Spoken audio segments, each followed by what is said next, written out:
So antara benda yang aku perasan dengan TikTok sekarang, bila kita nak buat konten untuk TikTok, kita tak boleh buat dia terlampau technical atau terlampau factual.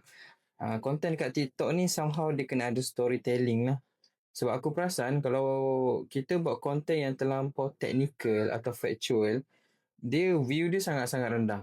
Sebab sebenarnya bila kita fikirkan balik kan, TikTok ni dia dah terlampau lebih kepada entertainment.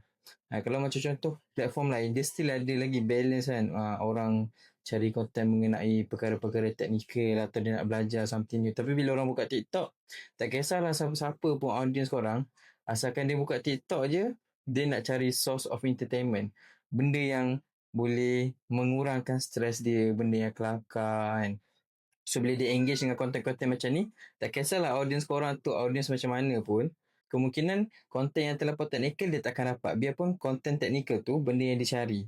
Sebab tu kalau perasan banyak content creator kat TikTok, especially business owner, dia buat konten-konten yang lebih santai, sketsa, atau dia guna storytelling lah. Dia cerita pasal bisnes dia, dia cerita pasal masalah dia. Biasanya konten storytelling berkaitan masalah ni memang antara yang selalu sangat lah keluar dekat aku punya timeline kan, dekat aku punya feed tu.